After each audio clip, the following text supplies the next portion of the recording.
Shalom Bapak Ibu Saudara yang dikasihi Tuhan. Seri pengajaran hari ini berjudul Kebenaran tentang Karunia Roh. Tentu sebagai orang percaya, kita pernah atau bahkan mendengar tentang karunia roh. Tetapi yang jadi pertanyaan, apakah saudara juga mengerti tentang kebenarannya? Sebab itu, mari saya ajak kita memeriksa apa yang tertulis dalam 1 Korintus 12 ayat 1-3. Sekarang tentang karunia roh. Aku mau, saudara-saudara, supaya kamu mengetahui kebenarannya.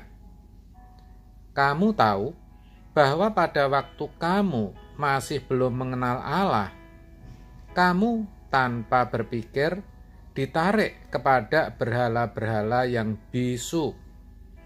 Karena itu, aku mau meyakinkan kamu bahwa tidak ada seorang pun yang berkata-kata oleh Roh Allah dapat berkata, "Terkutuklah Yesus."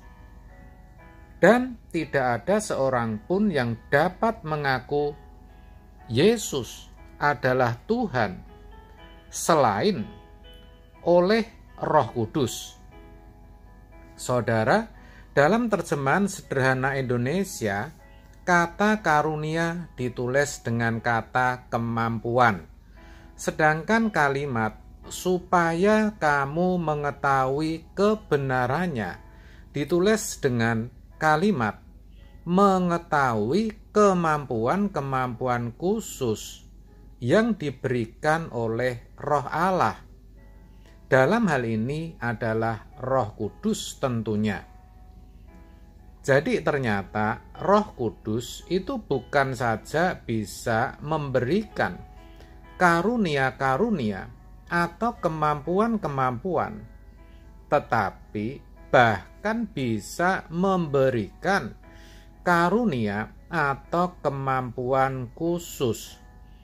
Hal itu dikatakan Paulus ketika ia mengingatkan jemaat di Korintus kenyataan bahwa sebelum mengenal Allah, maksudnya Allah yang benar, melalui pribadi Kristus tentunya, yaitu sebelum mereka menjadi orang percaya, mereka dengan mudahnya dipengaruhi dan dibawa untuk menyembah berhala-berhala yang tidak hidup dan tidak bersuara.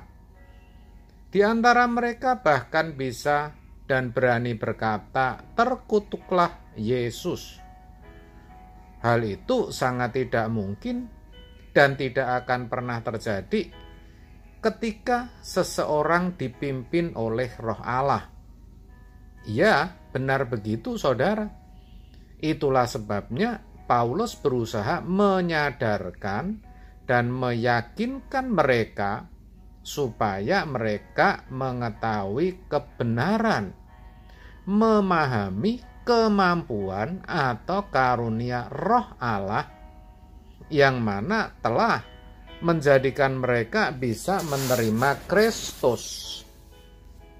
Paulus mengatakan, tidak mungkin seseorang mengatakan Yesus adalah Tuhan tanpa pertolongan Roh Kudus. Itulah kebenaran tentang karunia roh. Itulah kemampuan khusus yang diberikan oleh Roh Kudus yang harus diketahui tidak hanya bagi jemaat Korintus waktu itu, tetapi juga oleh kita semua, orang percaya di zaman perjanjian baru ini. Kesimpulannya, tanpa karya Roh Kudus, orang tidak mungkin bisa mengaku Yesus adalah Tuhan. Dan yang penting di sini adalah implikasi atau akibat dari orang yang mengenal Allah. Dalam arti yang mengakui Yesus adalah Tuhan. Apa itu? Yang pertama, orang itu pasti tidak akan memberi diri dipengaruhi dan dibawa untuk menyembah berhala. Berbicara tentang berhala, kalau zaman jemaat Korintus itu berupa patung-patung yang tidak hidup dan bisu. Tetapi berhala zaman now tidak lagi seperti itu. Manifestasi atau bentuk berhala masa kini bisa bermacam-macam. Bisa pasangan hidup, hobi, pekerjaan, game, wanita, kedudukan, karir, harta, barang-barang koleksi, dan sebagainya. Intinya, segala sesuatu yang menarik perhatian kita, sehingga kita tidak memiliki lagi waktu yang cukup untuk Tuhan. Tidak lagi tertarik untuk berdoa, sehingga berdoa semenit serasa 1 jam. Tidak lagi mau membiasakan diri membaca dan merenungkan firman. Tidak lagi punya waktu untuk saat teduh. Semua waktunya habis untuk memuaskan hawa nafsunya. Nah, kalau saudara termasuk orang yang demikian, hati-hati, saudara harus segera berubah. Karena walaupun saudara Kristen dan pergi ke gereja, saudara mungkin bisa digolongkan atau dikatakan orang yang tidak mengenal Allah. Yang kedua, hidupnya pasti dipimpin oleh Roh Allah. 1 Korintus 12 ayat 3 terjemahan sederhana Indonesia mengatakan demikian. Jadi, karena itu saya mau kalian menyadari bahwa tidak mungkin seseorang yang dipimpin oleh Roh Allah berkata, "Terkutuklah Yesus." Dan tidak mungkin seseorang mengatakan Yesus adalah Tuhan tanpa pertolongan Roh Allah. Jelas sekali, dari sini kita tahu bahwa orang bisa percaya dalam arti mengenal Allah hanya oleh pimpinan Roh Kudus. Hidup yang dipimpin oleh Roh Kudus adalah hidup yang seirama dengan Roh, mengerti akan kehendak Bapa, apa yang baik, yang berkenan kepada Allah, dan yang sempurna, serta selalu berjuang untuk melakukannya. Nah, sekarang mari kita periksa diri kita masing-masing. Apakah kita hidup itu selalu melakukan kehendak Allah atau hanya melakukan sebagian dari kehendak Allah atau hanya melakukan kehendak kita sendiri tanpa mempedulikan perasaan Tuhan?